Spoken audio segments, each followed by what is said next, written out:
My ex divorced me after his mom convinced him I was having an affair and cheating on him, and my daughter hated me as a result and moved out with him in the separation. But now 4 years later, it's come out that his mom was lying and orchestrated the entire thing, and they want me back in their lives. Posted by you/divorced throwaway. Throwaway since I don't want to be linked back to my main account. I'm 46F, and my ex-husband is 45. We were college sweethearts and married at 26. Right before we got married, I gave birth to a beautiful daughter who's now 21 years old. I loved both of them dearly, and we were a happy family for about 16 years before everything went down. Our only problem was my ex's mother. She always had a strong dislike for me. She never thought I was good enough for her baby boy. We had many fights, and my ex cut contact with her after the wedding when she tried wearing white to it.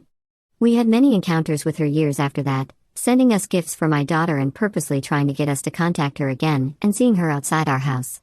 4 years ago, I got home from work to see my ex and his mom together on the couch. My ex was on the verge of tears, yelling and calling me a cheater. I tried to explain I didn't, but his mother supposedly had proof, saying she saw me with another man at a restaurant. I'm very faithful and loyal, but he refused to hear me out. We got into a big argument before he packed up and left to stay with his mother. When my daughter got home from a friend's house, she too started to blame me when she found out from her dad. She went to live with her dad while he sent out divorce papers. It took about a year before it was finalized.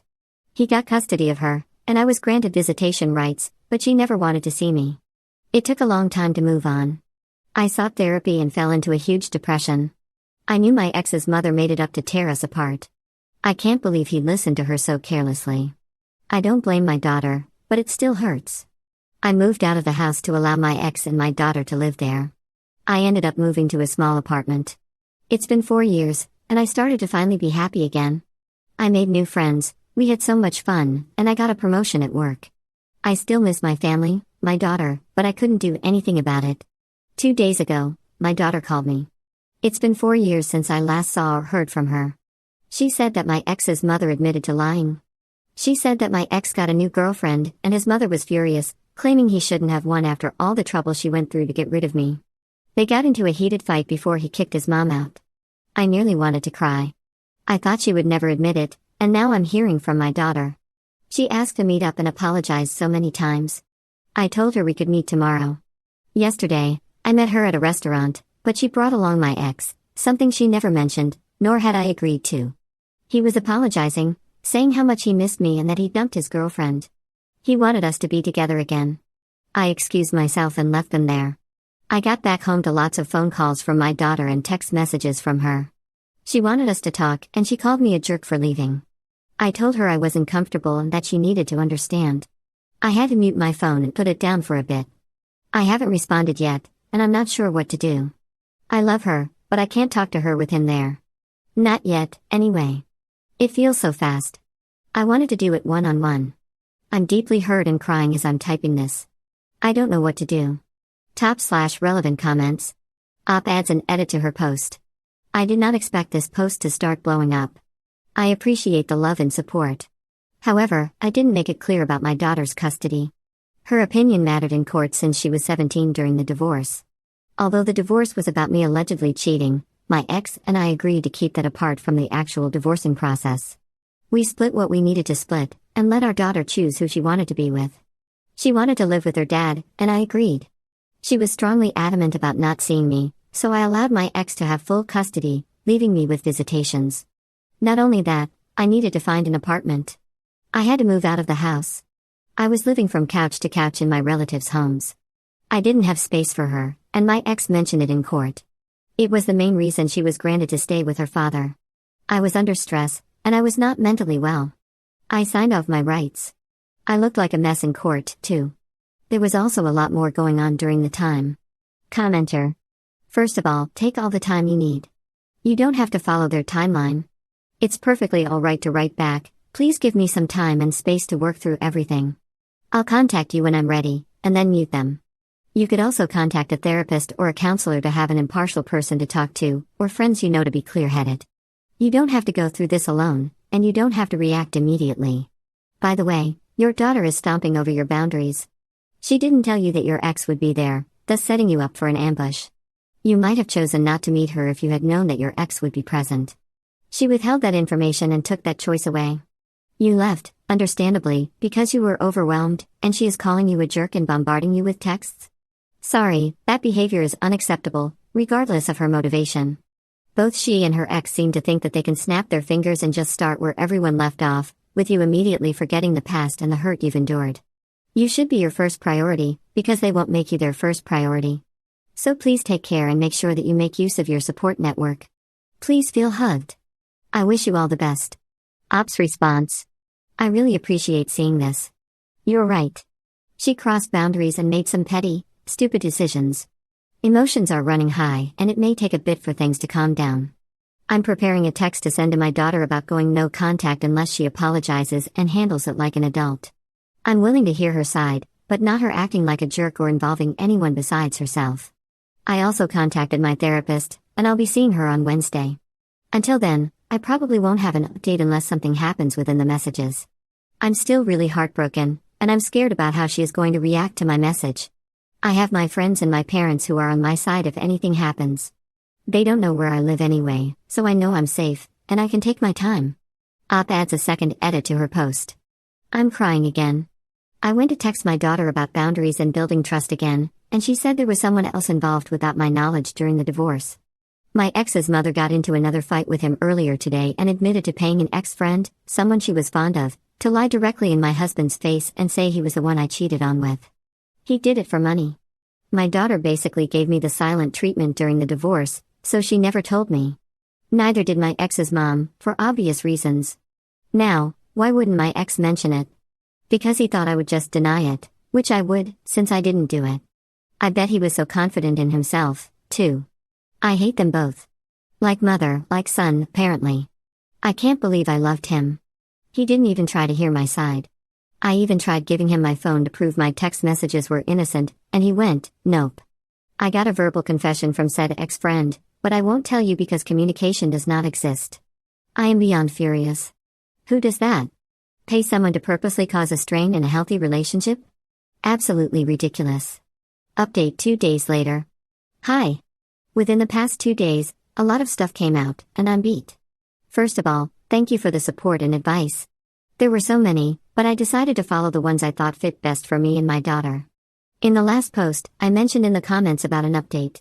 2 days ago, I texted my daughter to set some boundaries after the ambush attack at the restaurant.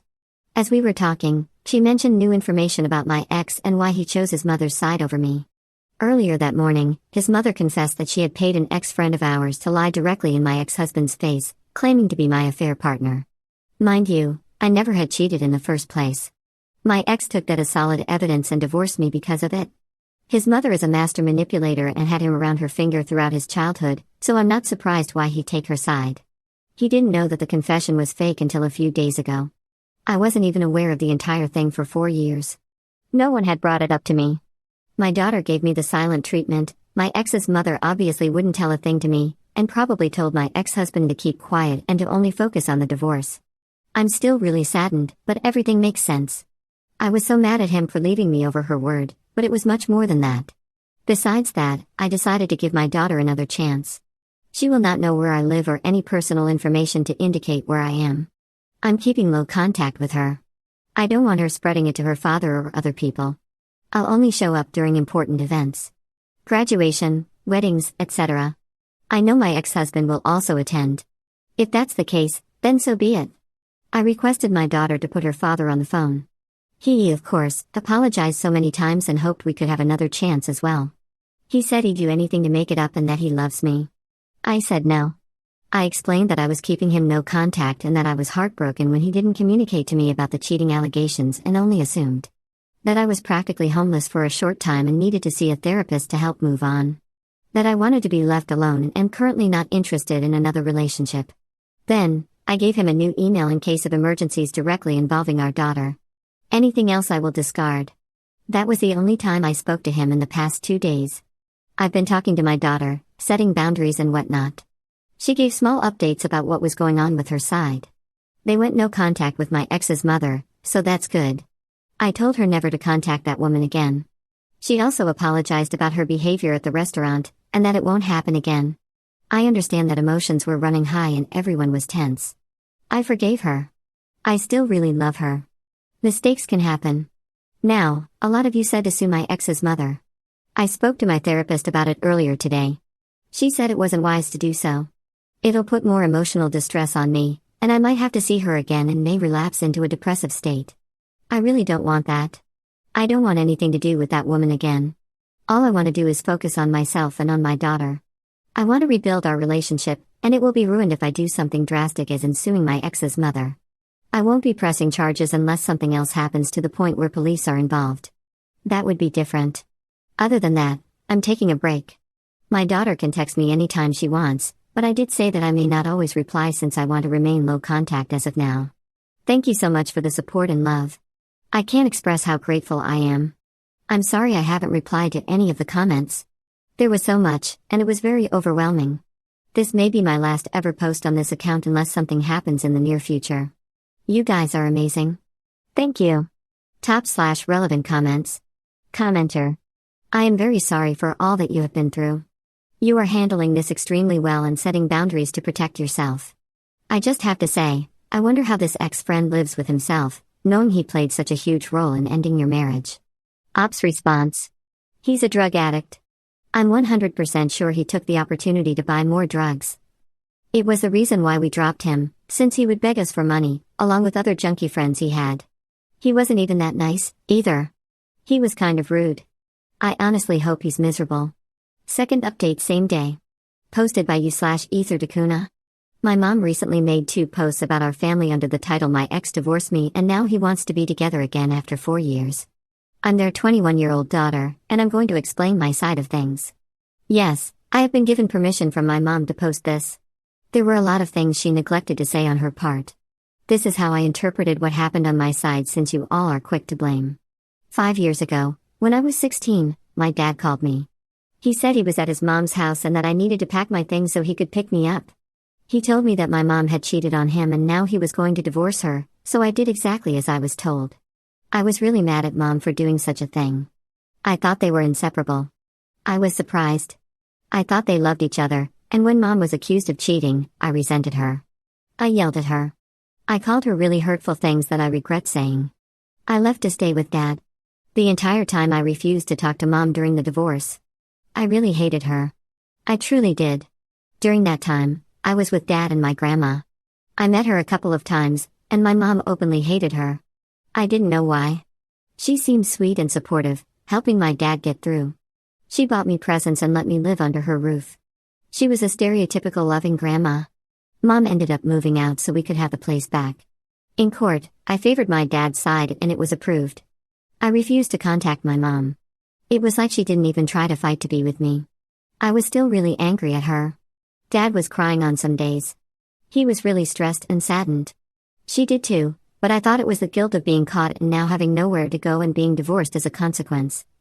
There were a few times when I wanted to call her. Shout at her. Hate her. I didn't. For the next 4 years, it was me, dad, and grandma, who occasionally visited. She showered me with gifts, always expressing how she finally got to meet her grandbaby. She spoiled me. Dad was still sad for about 3 years before meeting another woman and they started dating. That's when everything turned upside down. He and grandma would start getting into fights about the new girlfriend. She would threaten to harm herself and call him a pathetic excuse of a son. She knocked stuff over and constantly broke things when she didn't get what she wanted. She even threatened to hurt me sometimes and steal things away from me. Dad hardly ever brought his girlfriend over because of her. Grandma kept visiting almost daily. She was super obsessed over dad and the new girl. Now repeat that for 5 months straight until she snapped. Another fight, then she confessed. I was in the other room when she screamed about how she did everything to get mom away from him so she could have him all to herself, and now the new girlfriend was stealing him away. That's when I decided to call mom to tell her what happened. I was scared. The next day, we agreed to meet at a restaurant. I told dad about it afterward and he insisted on coming with me. I wasn't sure at first, but he convinced me to let him come. He was desperate and even broke up with his girlfriend over the phone. So I brought him with me.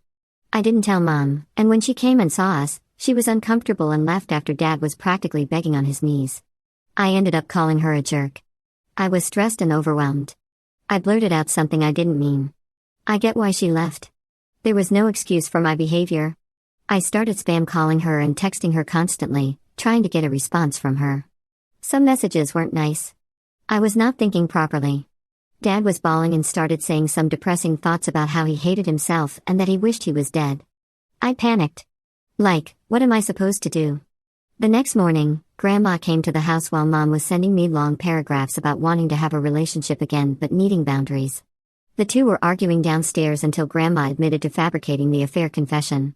She paid someone $500 to tell Dad his wife was cheating on him. So obviously, I texted Mom about it while Dad kicked her out, screaming that he never wanted to see her again and that it was all her fault. For the next day and a half or so, Mom and I communicated with each other. I apologized to her about my recent behavior. It was super uncalled for and I do really regret saying those things. At one point, I gave my phone to Dad so the two could talk privately with each other. Mom wants to keep low contact, which I agreed to. Dad was upset that she wouldn't take him back. I learned Mom is seeing a therapist and went to see her earlier today. I haven't seen Grandma since Dad kicked her out. He has been saying she's been trying to call and text him like every hour. Yes, I'm still living with Dad. I'm in community college. It's only a half hour away, so I stay home. I came across Mom's Reddit post on TikTok like 3 times. There are some comments about me that I'm really upset about. Do you all not understand abuse victims, like Jesus Christ? I had to put up with my dad's constant depressing behavior and my grandma's gaslighting, love-bombing tactic. I'm happy to be in contact with my mom. I never contacted her before because my grandma said negative things about her. I thought Mom was the controlling one. She wasn't. At all. I regret my choices, and I'm willing to fix them, and she is willing to give me a chance. You don't know our family. Stop acting like you do. /relevant comments. Commenter. Here's the thing, you knew your mother and decided that everything you knew about her was wrong. You didn't ask her any questions, and you didn't come back to ask any as an adult. You chose to abandon her. If your grandmother had said nothing, you would have continued to be estranged from her. So, even if your grandmother made it easy to do, you ultimately chose what you did. At 16, at 18, at 20, you always had the freedom to make choices. You have less responsibility for what you do at 16, but man, at any point you could have realized that most people who cheat are not summarily abandoned by their kids. You could have started to ask, why is my family reacting so differently than other people do? Is this normal? Why are we reacting this way? Why doesn't my family want me to maintain a healthy relationship with my mother? That is what most healthy families want. You may be a victim of an abuser, but that does not absolve you from responsibility for what you chose to do or not do, especially as you mature. My suggestion is, get therapy and start the long work of understanding why you were vulnerable to what your grandmother did. She is not the only manipulator you will meet in your life.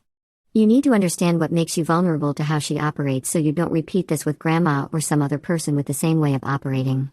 You are responsible for your own actions, those taken and those not taken. Being abused only makes them understandable. It doesn't lessen your responsibility. Commenter 2. I don't see anything her mom didn't write about. I still don't understand how she is so cavalier about calling her mom a jerk and blowing up her mom's phone with calls and texts. I don't see any real contrition from the daughter or the father.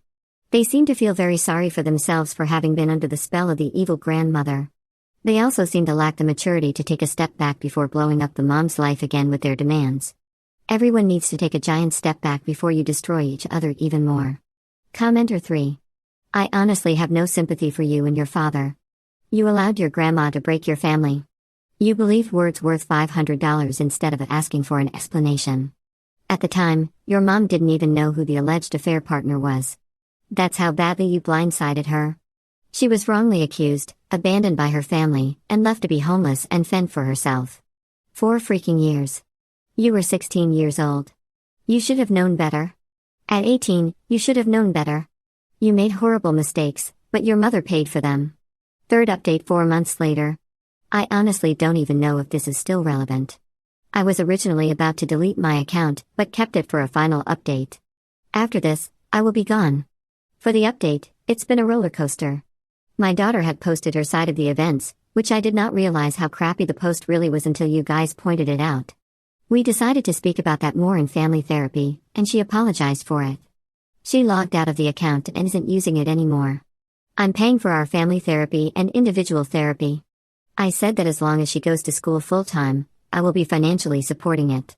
I think we have grown a lot in therapy. It's only been a few months, and we're able to express our feelings without the other judging. About my ex-mother-in-law, a month prior, she got arrested for drug possession. I literally have no clue what happened on her end, but my daughter messaged me about it. From what I could gather, she got caught with drugs in her home, and she is still behind bars. No one bailed her out. I chuckled when I found out. It was a pleasant surprise. About my ex-husband, I know he has been spiraling, and I think after his mother got arrested, he snapped. He started getting drunk and verbally aggressive towards my daughter. It's been happening for roughly 2 months, so I requested that my daughter would live with me since I do not feel comfortable with his behavior. I was right, since his verbal aggression turned into physical abuse. He hit my daughter. While he went to work, I came back to the house. It was emotional. Not many things were changed, except no family photos, and the furniture was rearranged. I helped my daughter pack all of her things, along with important documents, and we fled. I turned my office area into her bedroom, and she's been staying with me for a week now. I've been driving her to school, and now this week is her last before she's out for summer break. It was awkward at first. I wanted to keep low contact with her, but I couldn't let her be abused and have the police do very little about it. We made a report, but I don't think much will be done about it. My daughter and I have been doing little things at my home, watching television together, driving her to school, and preparing meals for her. We're going slow, but we're bonding, and our relationship is growing. She's a lot quieter nowadays. She used to be so outgoing, but I know this is taking a toll on her. I'm glad she's willing to be in therapy. I suspect she has depression and post-traumatic stress disorder. Safe to say, it's a happy ending. Thank you so much for this journey. I desperately needed the support, which has been received. Also, please don't send death threats to my daughter. I already saw many comments speaking poorly about her, but it came to the point where some are sending death threats. It's so awful and ridiculous. That's not supportive towards my end, and it's gross behavior towards my daughter and in general. Shame on you. Other than that, I appreciate the advice. I'll be deleting my account in a few days or so. Thank you and goodbye. /relevant comments. Commenter. Have you heard from the ex after your daughter moved out? Ops response. He tried texting her via phone message after he got home and realized she was no longer there. It was a spam of worry messages, apologies, threats, self-blaming, and then victim blaming. It was a mess. I told her to block him, and he used other platforms to reach her. It went on throughout the day with continuous blocking. She had to make her social media accounts private to prevent spam. That's all, though? Commenter 2. I remember when you posted originally. I was upset and angry on your behalf. I, like probably many of us, was wishing and hoping for things for you. I think I felt all the feels with your journey. I hope for the best for you and those you choose to have in your life. I do wish you'd keep this account open, not deleted, just so you can at some point post an update. I think I'll remember yours for quite some time. Ops response. I can definitely keep the account open and not delete it if people want that. I can't guarantee that I'll be posting much on here. The previous posts I have made already take a toll on me. If something does happen, I'll make a completely separate post about it. I would rather not do an update 3, since it'll feel so lengthy and long. Thank you, though. I'm glad you've been here since the beginning.